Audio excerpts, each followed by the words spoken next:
Welcome to the Passive Mobile Home Park Investing Podcast with your host, Andrew Keel. This is the podcast where you can get the education you need to invest 100% passively in the highly profitable niche of mobile home parks. Welcome to the Passive Mobile Home Park Investing Podcast. This is your host, Andrew Keel, and today we have an amazing guest and Mr. Eden Markowitz from Madison Specs. Before we dive in, I wanted to ask a real quick favor. Would you mind please taking an extra 30 seconds to head over to iTunes to rate this podcast with 5 stars? This helps us get more listeners, and it means the absolute world to me. I love reading those reviews. This makes my day. So please, if you wouldn't mind leaving that 5-star review, I would really appreciate it.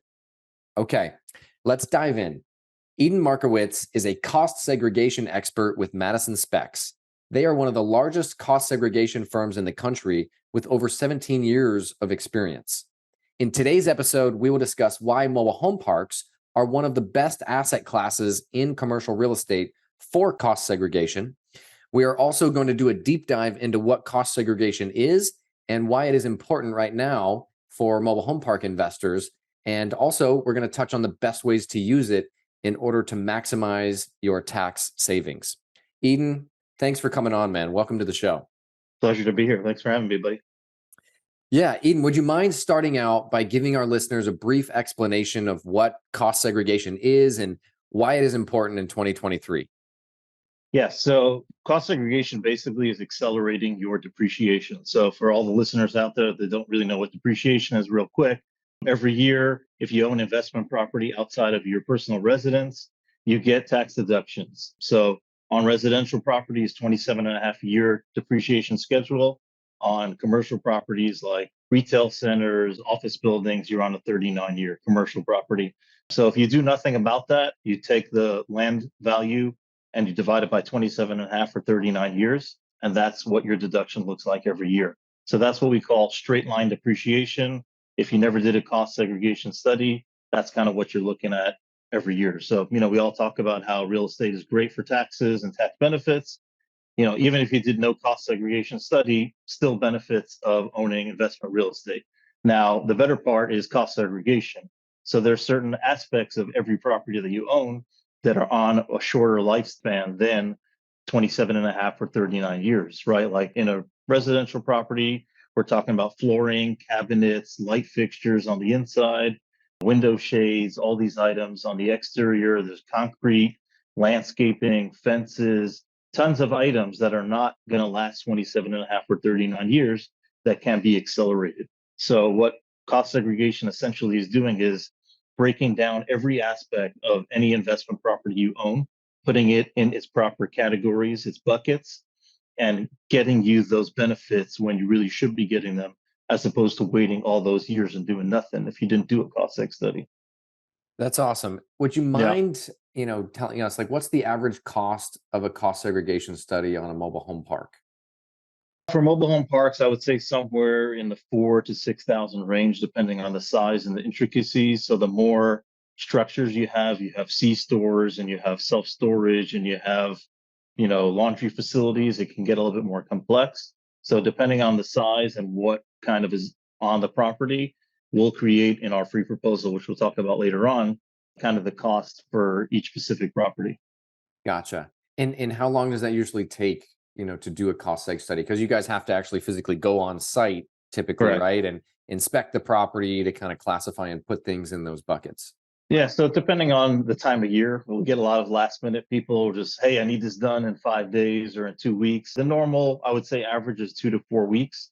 If I have people reaching out, we're 3 weeks away from the October 16th deadline. And I have people reaching out today that need stuff done in the next 3 weeks. So we try to make ourselves available for last minute studies. But I always tell people, if you know you're going to need them, which a lot of people do, be proactive, get it to us earlier on after you close on the property. That way you're not scrambling last minute. But to answer your question, 2 to 4 weeks is a general, time span to get them done. Okay. And is there an ideal time of year to order a cost segregation study? I mean, Closer to deadlines, it's a little bit crazier. And then if there's any revisions that need to be made last minute, you forgot to provide some information and whatnot, as the deadlines come. I mean, I'm up till 2 o'clock in the morning before the deadlines doing last minute stuff. So, the ideal time is after you close on a property. If you know you're going to need it, just get it done. My philosophy is be proactive. Once you close on the property and you're going to need it done for that year, just get it out of the way and submit it beforehand. That way you're not stressing, we're not stressing, and the study is done and good to go, ready for taxes. I think one thing that I learned about cost segs is, it's not just about like getting it done before the October 15th timeline, right? It's, we just ordered all of ours for the properties we bought this year, and it's, late September. We have a goal every year of getting our K1s out by March 15th. So we ordered them now. They take a little bit longer, I think, because we have so many of them to come in. But basically, you can write off, tell me if I'm wrong here, but like CAPEX expenses that we spend from now through the end of the year are all, depreciated as well, right? So if we spend money rehabbing mobile homes or installing signage, installing new fencing on a new acquisition, that happens maybe 2 weeks from now, you'll take the financials, of what we spend from now until the end of the year and add that into our amount that can be depreciated. Is that right? Correct. Yeah. I mean, we'll usually look at the purchase. So when you purchase the facility, the park, we'll look at it the way it was when it was purchased, right? So that's one important thing to start looking at. Now, even if you owned a property for 3 or 4 years, if you're spending, putting in 25 new pads or whatever, landscaping, or putting in new fences, or anything, I usually like to say 75 or 100K and up. If you're spending a few, $200,000, $300,000, $400,000 in CAPEX, that will warrant us to take another look. So even if you bought the property 2 or 3 years ago, you're talking about a scenario where you bought the property this year and immediately or a few months later, you're doing significant improvement. So improvements are always great for cost seg studies. It's kind of a different way because we're not looking at existing structure. We're looking at your budgets and what but you I'm talking spend about on it. combining it. So I think we're kind of crisscrossed there. We can, So I'm saying we bought a property, so I want to do it on what we're buying, but I also want to include the CAPEX that we're spending, because we bought it for $1 million. We spent 300 grand on infill and on that stuff. I want all that to be included in the 2023. It can be done. It can be done in the same study.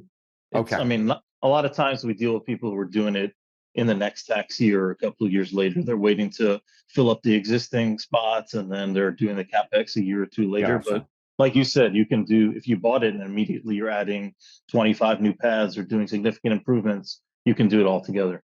Gotcha. Okay.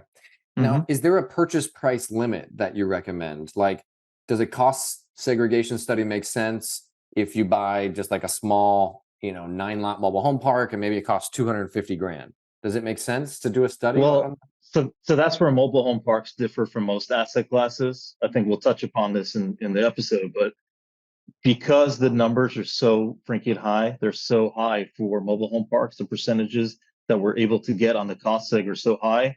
I would say $200,000 would definitely be of value to do a cost seg study. Whereas if you brought me an office building or a single family house that was 200,000, it may not make sense. So because the percentages are so much higher than most asset classes, I mean, I'm happy to look at anything. And why is it higher? Why is it higher for mobile home parks?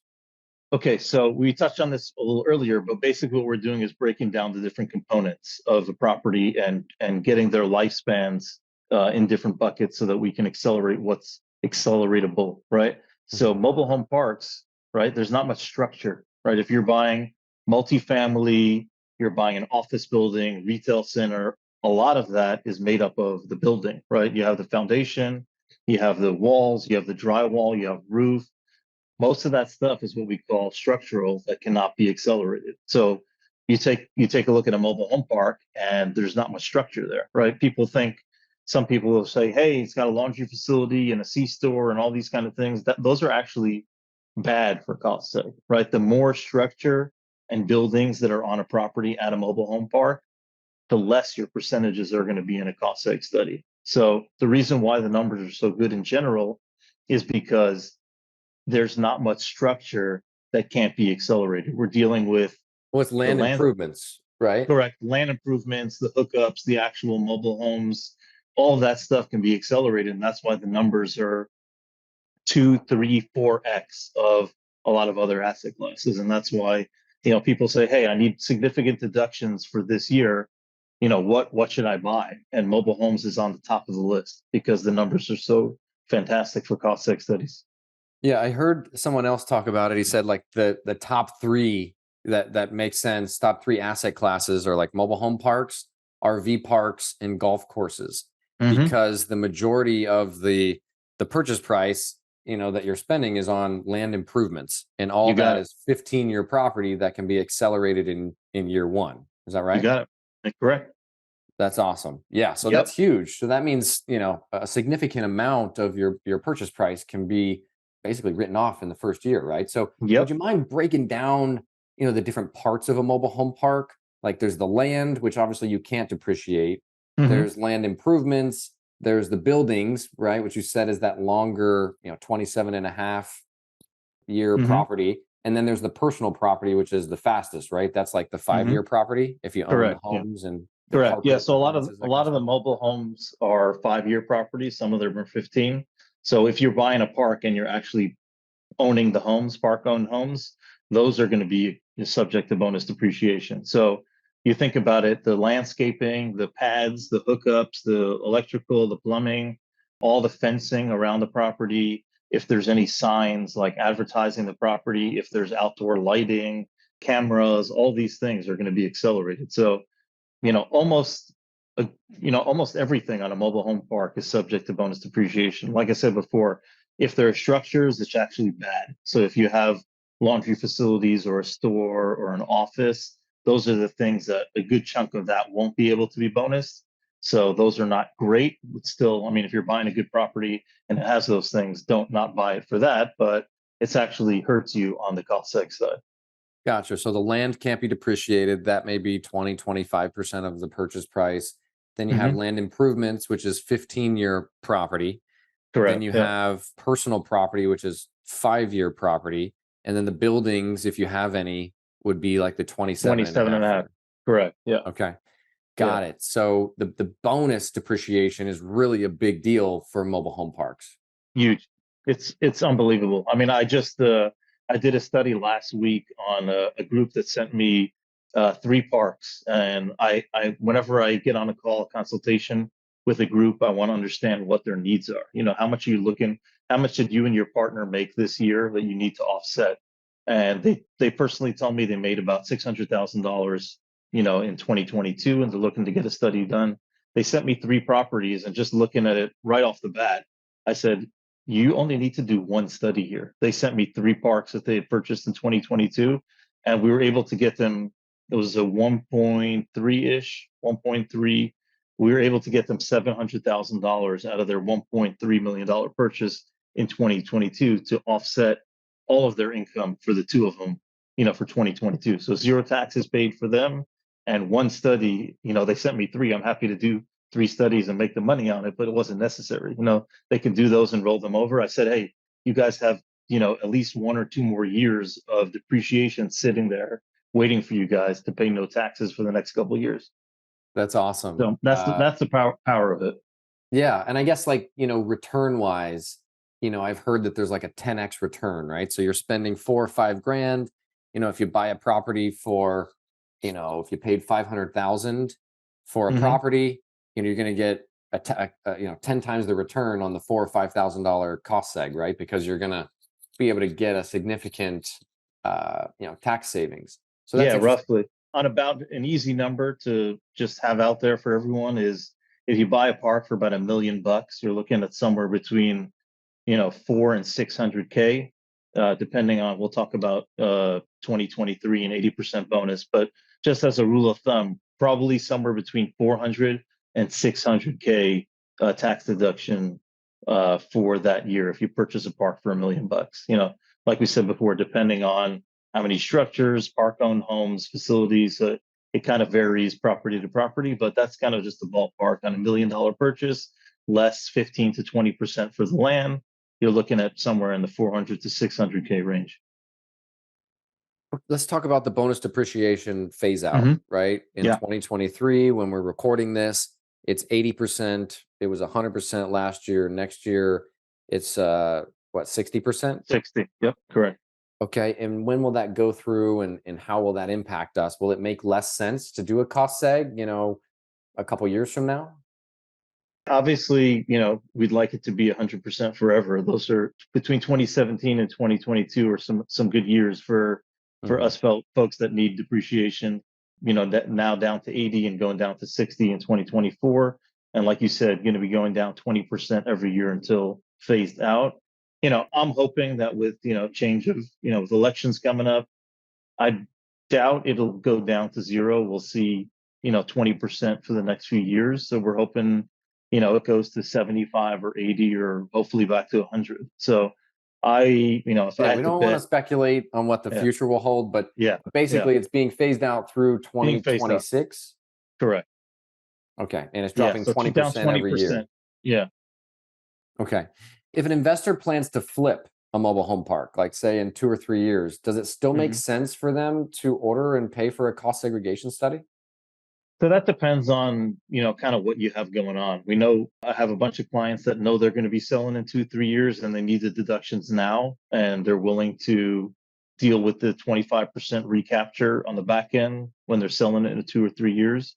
Tell me a little bit Yeah. about that. What is that? The 25% recapture? What does that mean? So every time you own investment real estate, you're automatically taking depreciation on it. Whether you're cost segging or bonusing is obviously up to you, but there is a recapture every time you sell a property for a profit. So, if you're front loading and taking the bonus and taking a lot more, when you do sell that property, you are going to have to pay a 25% tax on the depreciation taken. So now what we like to, advise is 1031 exchanges. If you're going to roll that over into another property, you can defer that depreciation recapture. So if you're going to be, I don't advise people that are going to be buying a couple properties, costing them, selling them in a year or two from now, and not buying anything else, unless you really, really need the deductions now and you're willing to deal with what comes in a year or two when you sell the property. So that's Gotcha. So yeah, so you're basically kicking the tax can down the road. You're not getting away, you're not avoiding taxes entirely. no, You're just kicking it down the road. And that's what the depreciation recapture correct, is it's an additional tax after your capital gains tax when you sell the property. correct. And one way to avoid that would be the 1031 exchange, which a lot of people are familiar with. Is there any Mhm. other ways outside of the 1031 exchange to kick that can down the road? Well, the only other thing we say is, this is really best utilized by people that are repeat buyers. If you're going to keep buying properties, if you're buying one property and then you're done, maybe, if you had a great year and you need to offset, income that you made this year, it could make sense to do it. But the strategy really works best for people who are going to be buying multiple properties every year. Not to say if you bought one, it doesn't make sense to do it, but it starts making a lot more sense if you're going to be buying multiple properties every year. And this is part of your tax saving strategy. So those are really the two that I see utilized a lot. We come across a lot of cost seg studies that are coming from properties that were bought with 1031 exchanges, and then investors that are buying multiple properties every year. Gotcha. So the cost seg works best for active real estate investors that are, buying and selling, Doing deals. Yep, doing deals, that's right. ongoing. Okay. Hmm. And you can use the losses from a cost seg to offset, the taxes from another deal, right? Correct. If you're a Yep. real estate professional status. Yes, sir. And then if you're real estate professional status, then you can use it to even offset other monies that you're making. So if you're wholesaling or you're brokering deals or you're doing something else, you're making chocolates out of your garage, right? If you're a real estate professional status, the losses that used from a cost segregation study from your depreciation can offset any active income that you or a spouse have. So that's, I like to call it the golden ticket. If you can gain that real estate professional status, you have unlocked many doors to tax savings, right? So it's, I know a lot of people that, their spouse, who, whether it be the husband or the wife, were doing a part-time job or even full-time, and just kind of quit their jobs because they saw the value in, hey, I if had I'm an a real investor estate do that. professional, Yeah. yeah, One of our well, investors, his his wife was making, I think it was like $60,000-$70,000 a year. And she actually was going to make more than that for the family if she quit that job and became a real estate professional status so that they could Just the take tax advantage of savings. just the tax Just the savings. tax. Yep. Yeah. So Yeah. what is a real estate professional? Can you describe what the requirements are for that? Yeah. So I'm not a CPA. Everybody's got to talk to their own CPA and make sure that they're comfortable with them gaining that status. But the requirements are 750 hours, and it has to be more than 50% of your working time. So W-2 in a year, right? So it's Yeah, 750 hours per year correct. minimum. So the majority of your time is spent in the real estate business, and that could be Correct. doing property management of your own portfolio or other real estate tasks, Brokering, right? brokering, management, collecting rents, visiting the property, if you're doing CAPEX or whatever it is, managing construction, that kind of stuff. Awesome. So I had one other note here. So you said it would make sense. So I always heard that if the purchase price is 500K or more, it makes sense to get a cost seg. But you were saying it could be as low as 200,000 and it would still make sense to get a cost seg study. I mean, That's on a accurate? mobile home park for sure. I mean, we do a lot of different asset classes, and like I said, it doesn't make as much sense on single family or a small little office building, but on mobile home parks, 200,000. I mean, you could be looking at more than 50% of that. You can have $100,000 deduction, on your $200,000 purchase price. So you're paying like 4 or 5K for the study, and you're getting $100,000 tax deduction. So, if you could be saving yourself 25 grand in taxes. So, I mean, my math isn't perfect, but if you're paying 5K and you're saving 25, that still nets $20,000. Totally. Yeah. No, Yeah. thanks for doing the math there. So Yeah. is this, I was talking with somebody, is there any additional risk or audit risk, for doing this cost segregation study, or, any red flags that this brings up to the IRS? Because I mean, this is obviously a considerable tax savings here. Yeah. So, I mean, technically, the way you're supposed to depreciate your property is with cost segregation, right? That is, if the IRS is telling you your carpet depreciates over 5 years, you're really supposed to depreciate it over 5 years, right? They told you that it's not like some weird loophole that we're coming up with. If you have a light fixture, certain types of light fixtures are supposed to be depreciated over 5 years, or your land improvements 15 years. That's the way it's supposed to be done, right? So this is all tax code, no funny business, no loopholes. So it's not going to trigger an audit. This is the way the IRS literally told you to do it. I mean, I've heard people even say, I mean, why would it trigger an audit if this is the way they told you to do it? So Yeah. And it's also, what they like to see. Yeah, a good friend of mine, Ferd Neiman, who also has the MHP Lawyer podcast, he was saying how the cost seg study is basically your evidence, right? This is your evidence. You're showing the IRS of why you took these numbers, and it supports your case, right? So it's Correct. pretty awesome. It's a very Yep. powerful tool in commercial real estate. So I was wondering if we could do like a case study, right? Like, if we bought a property for a mobile home park, say for $1 million, and we ordered we ordered a cost seg, say it costs, $4,000, what would that look like? What is the typical savings we would be able to write off in 2023, given the 80%? So, I mean, it would be somewhere, we mentioned this number before. So take off about 15 to 20% of land. So you bought the property for $1 million, right? Yep. You're down to about 800 in your basis, right? Yep. So now, just for easy numbers, we probably can get a lot more than this, but to keep it nice and round, let's say we were able to get 50% of that as 5 and 15-year property, right? It's usually closer to 60 or 70 on a mobile home park, but let's just use 50 because it's an easy number, right? So we're looking at 400,000 out of the 800,000 is going to be 5 and 15-year property. And then we're able to get, in 2023, we're able to get 80% of that. Wow. So 400,000 times 0.8, looking at $320,000 Correct. that you're able to write off in the first year. Correct. And you're spending 4K to get that. So that's huge. I mean, Sounds pretty sweet, huh? considerable savings. It's a no-brainer, right? Yeah. The crazy thing is, in this business, educating people, I come across people that have never heard of this, and it's like, it's one thing if they weren't paying taxes and had some other loopholes and tricks up their sleeves, but I come across people that are paying hundreds of thousands of dollars in taxes and own millions of dollars in real estate. And when I say, hey, have you ever done, who are you using? I like to use the term, who are you using for cost seg? Not have you done it, right? And they're like, what do you, what, huh?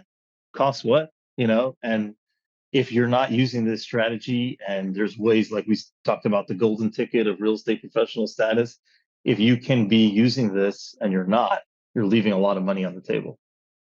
Totally, totally. Yep.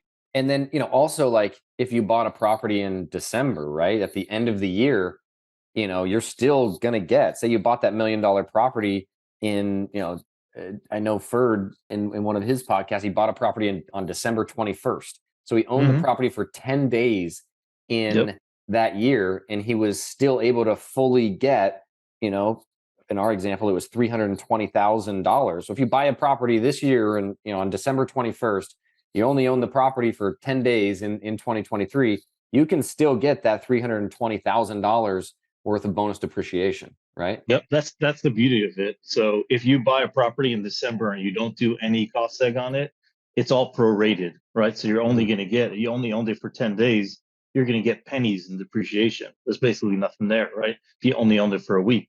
If you do cost seg and use the bonus, you get all of that in the first year, even if, like you said, you owned it for one day. I mean, back when I started a couple of years ago, the first deal that I got was a guy who he bought a property that was contracted on December 24th and he closed on the 29th.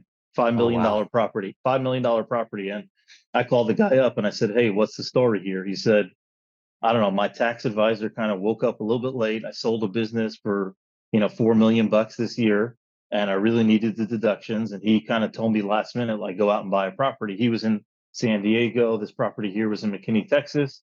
And, he showed up late, but he still showed up, right? And he was able to get, it was like $2.5 million deduction on that $5 million property. And, It's huge.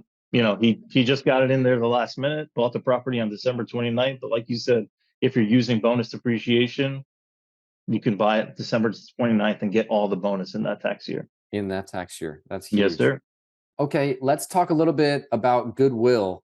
I know this is, from some of the other operators I know, you're buying a business, you're buying the systems, you're not just buying a plot of land when you buy a mobile home park, right? So allocating your purchase price, I've heard 20 to 30% to Goodwill will, help you potentially reduce your property taxes when the property is reassessed, due to the sale.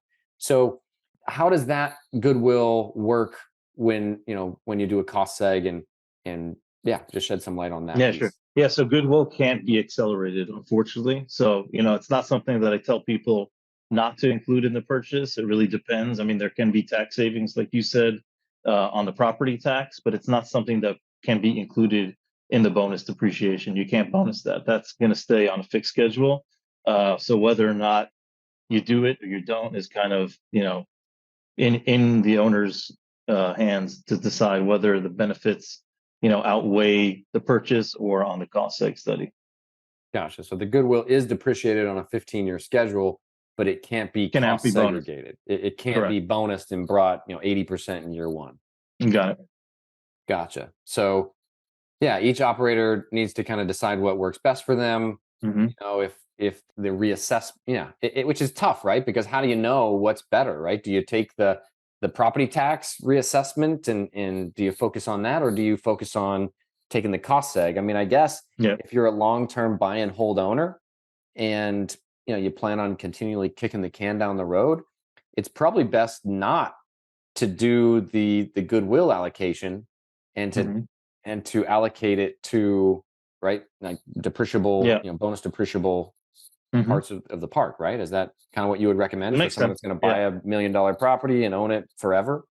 Yep. It makes And sense I also, I'm not an expert in property taxes, so I can't advise on how much savings there are upfront, with using Goodwill in your purchase agreement.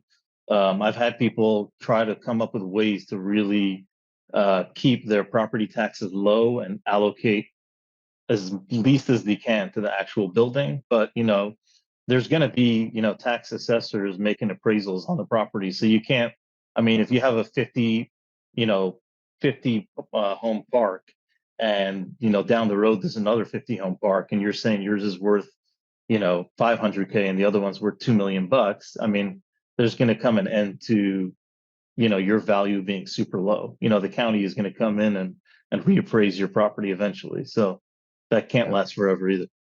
If you're interested, there's another great podcast interview on this. It's on the Mobile Home Park Lawyer podcast by Ferd Neiman. And it's episode 22, which he did was how to pay zero income taxes legally while making 6 to 7 figures. It's 24 minutes long. That was a super, super good podcast. So I recommend checking that out. And I think in there, Ferd recommends, he's like, yeah, so we don't even allocate anything to Goodwill now. Because of the cost seg. They want the bonus depreciation instead, and they're less worried about the property tax piece. More value there. Yeah. More value there. Exactly. More cost savings. So, okay, I think we touched on a lot of stuff here. Is there a quick way that I can estimate my cost segregation savings before a purchase? Yeah. So the best way to do it is to, reach out to myself or someone on the team.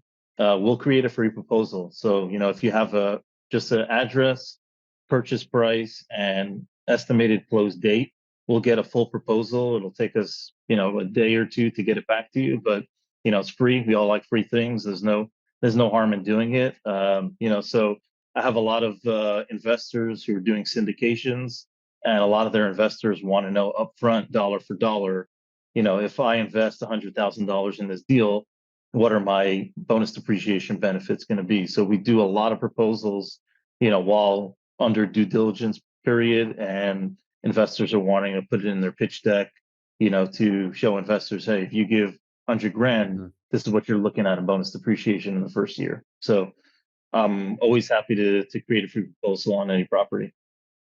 Awesome. Is there any mistakes that your clients have made that we could learn from so we can avoid those? Like any horror stories or things with around this that we could make sure to get right?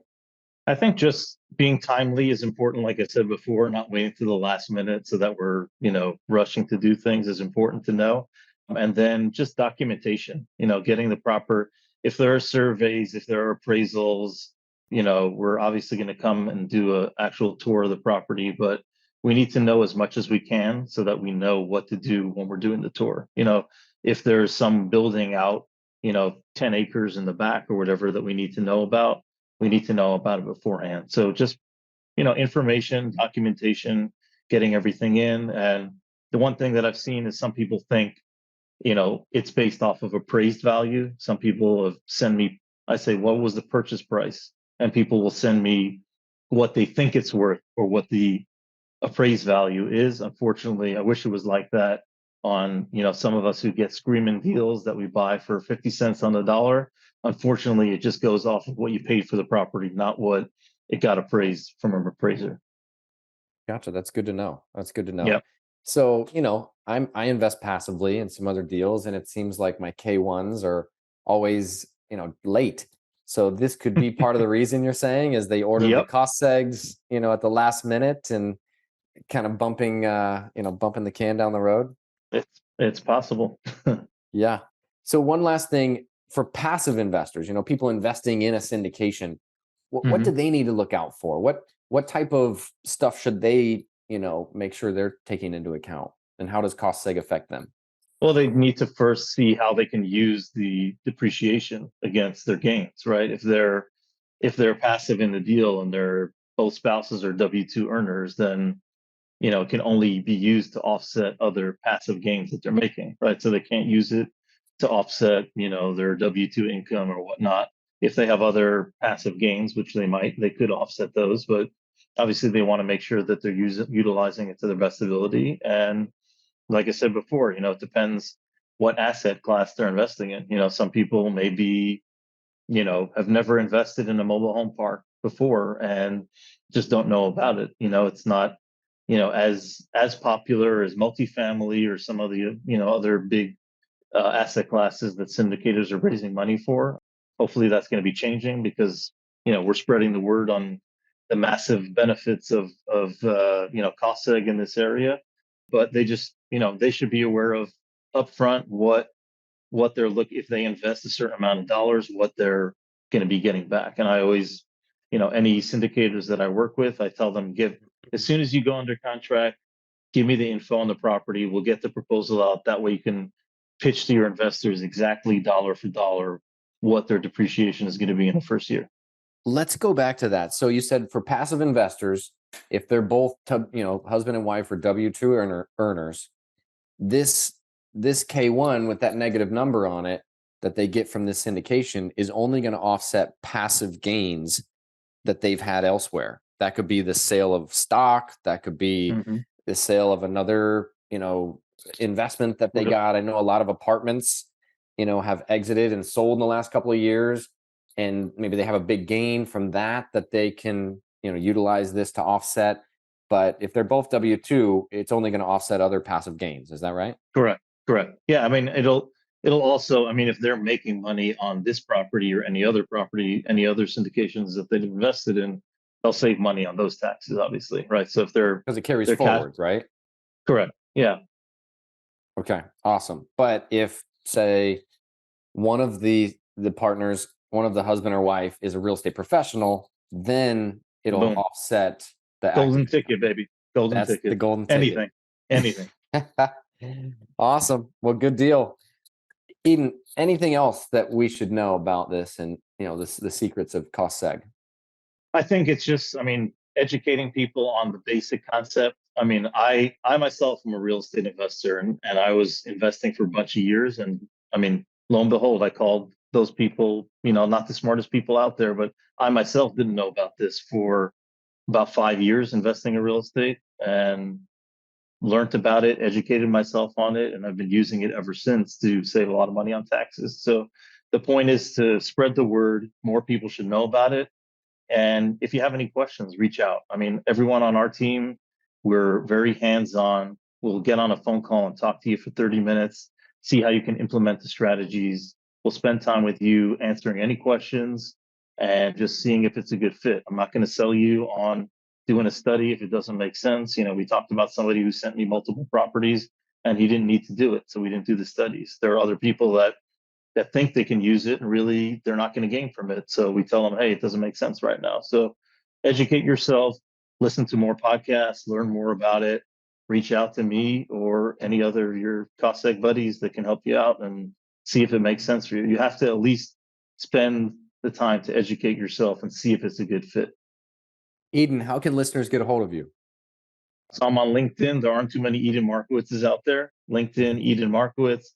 Facebook, Eden Markowitz, and email is emarkowitz@madisonspecs.com. Awesome. Eden, thank you so much for coming on the show. My pleasure. Thanks for having me, buddy. That's it for today, folks. Thank you so much for tuning in. Hey, are you getting value out of this show? If so, would you mind please going over to iTunes and leaving the show a quick 5-star review? I have a goal of hitting over 100 5-star reviews by the end of 2021. And it would mean the absolute world to me if you could help contribute to that. Thanks ahead of time for making my day with your 5-star review of the show.